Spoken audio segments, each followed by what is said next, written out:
care of me, because at the end of it all, it's God who protect us. My security was withdrawn. I am not bothered, and criminal gangs have been sent to attack me. You know, in the Muru in November, criminal gangs with police escort were sent to assassinate me, and they wanted to kill me, but God saved my life, and I want to thank the people of Bibirioni and the young people who protected me, that they were not able to do so. On the 28th of December in Shamata, a policeman in uniform was sent to disrupt our meeting, and he threw a tear gas canister at me. Again, the people defended us and we were fine. Last weekend, members of a criminal gang were sent to attack my wife in a prayer meeting in Kamukuji grounds in Nyeri. Again, God took care of her and she was safe. We have seen the revival of a criminal gang here in central Kenya by government, by the president, to try to disrupt my meetings, to intimidate me, to attack me wherever I go.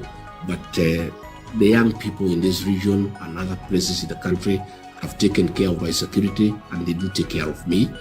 But above all, we trust in God to take care of us. And we want to say that trying to intimidate me and disrupt my meetings so that I don't go for meetings will not work. Everybody in this country knows I'm not a coward. I am not easily intimidated. We'll continue going for our meetings, and we want to ask our people to continue offering security to our meetings wherever we go, so that those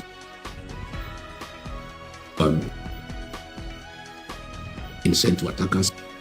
Appointing CSS for Mount Kenya is a good thing, there's no problem.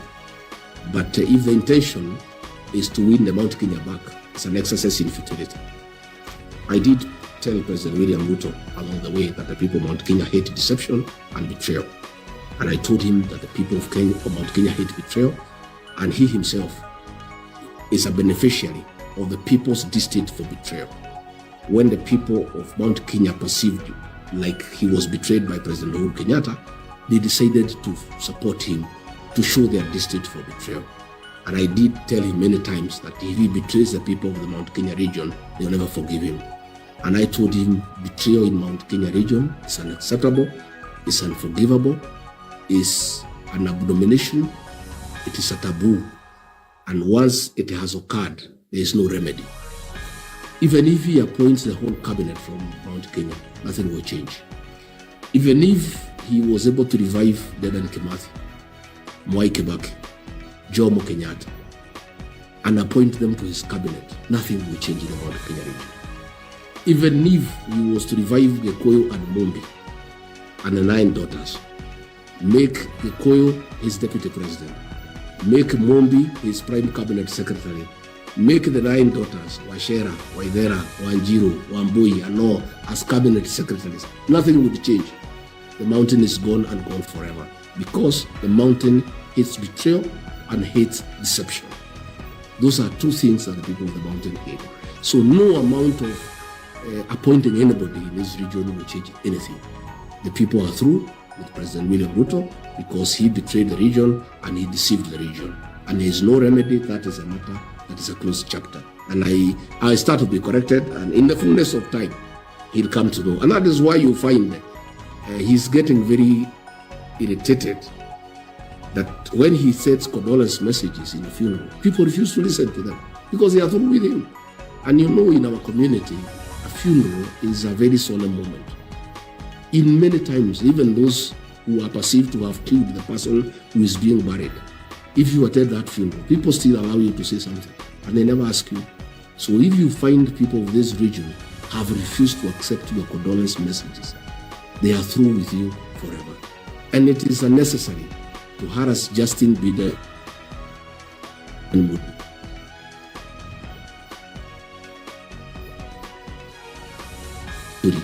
That they are harassing Justin Bieber and Muturi and saying that he's the one who organized, who incited people to refuse to listen to the president on his message. That is not true.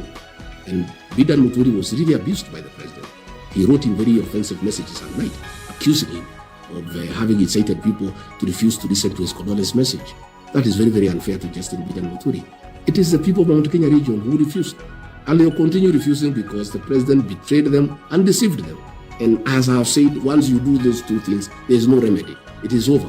And I had warned him that that is what will happen, but he chose not to listen. In terms of social media is a revolution and is a real thing, and we are very happy about social media. You know, a long time ago when we had KBC, you would be able to censor news and only let people know what you want them to know. And that is how the people of this country were governed. Today, even if you bribe the mainstream media not to broadcast what Rigathi Gachagua has said, the social media will do it. In fact, by the time we get to the evening news, people through social media already know what has taken place. So we really want to affirm TikTok, the X Space, the Facebook, and I want to really encourage our young people to continue using the social media as a tool of change, as an oversight mechanism for this administration. Our young people, we really want to salute you, and let nobody call you criminals, and let nobody tell us as parents that we have brought up our children badly. We haven't. We have brought up our children very well. That is why they are keeping the government in check, because they are intelligent young people. They are creative people. But I want to tell my children, the Gen Zs, I love you so much and I have tremendous respect for you and your capacity to bring transformative change into this country. But I want to plead with you that what you are doing on the online space is not enough. You have a date with destiny. It is our young people who will sort out this country. It is our young people who will create the right leadership in this country. I want to tell our young people, much as we appreciate your contribution so far and what you have done for us, you have so much to do. You must take IDs and register as voters and turn out to vote. Your vote is what will count in this country. It is the Gen Z and the millennials who will determine the next leadership of this country. I want to affirm that you have done very well. I want to say congratulations. I want to thank you for your patriotism, the love for your country and for your motherland. But you haven't achieved what must be done. Please take your IDs, register as voters, and come out and vote. And take part in the decision-making process of this country. Take a very important role in determining the next leadership of this country. Our young people, this country is in your hands. We depend on you. I really plead with you. Please don't just stay behind the smartphone. Go a little bit further.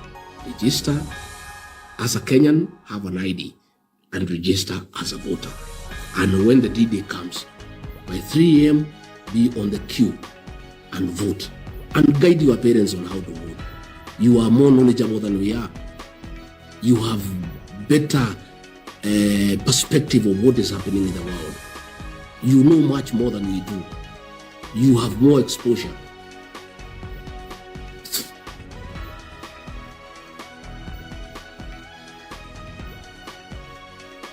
Do their own.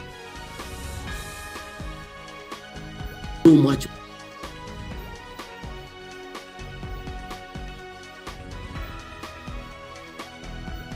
Your Excellency, we lost you. We lost you a few seconds ago. So maybe we can... space. Please, you. I was just telling the Gen Zs and the millennials that they have a duty with destiny.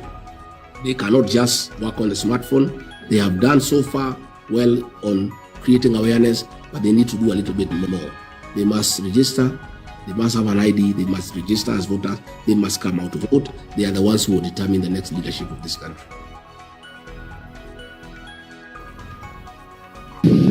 Thank you very much, His Excellency, the People's Deputy President. We appreciate you so much, and all very excited. And with your permission, I have a few questions being asked here.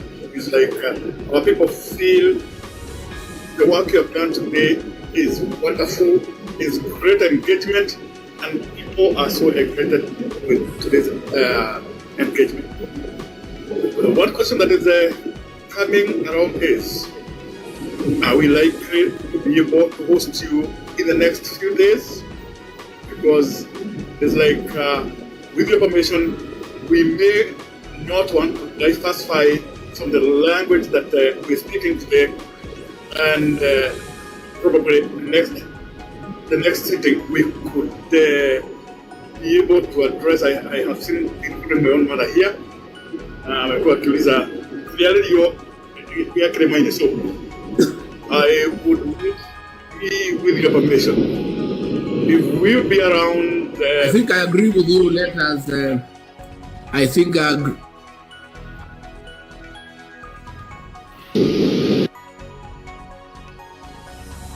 with you, or Kirima people. Then we can speak our language and speak our issues. I think so. Let us not mix the two today, because we have spoken to the country, and I can see my time is now running out for the next meeting. I think we have done very well. We have spoken to the country. I would be very happy if you create another forum for us to talk to our Mlima people in our own language, our own issues. Not that we talk against anybody else. We talk our issues that are specific to us, that are unique to us as a people. And we have never talked against anybody. And nobody should ever feel uncomfortable when we speak our language. We never talk against anybody else. We just talk about ourselves, because every community has its own unique issues. And there are issues that are very specific to themselves. So if you agree, I request that we'll create another forum for the Mlima people, and then we can have our own discussion. Thank you very much, His Excellency. I would wish to, with your permission, we have so many people on Facebook, YouTube. They are all like, we are so excited with what is happening today. I will pass this word around, and with the inclusion of all the stakeholders who I believe are our voters and our friends who are both out in the diaspora and in the country, we are going to set a meeting probably in the next 5 days, with your permission. And with this, I would like to say something that really touches me. Whenever I see a reader like Honorable Kenneth Matiba, when Matiba was the CS for transport and the country was going down, he felt it was time to give up the comfort of being a cabinet secretary. Matiba had everything that anybody would have yearned for. Gachagua has everything that any one of us would yearn for. But when we say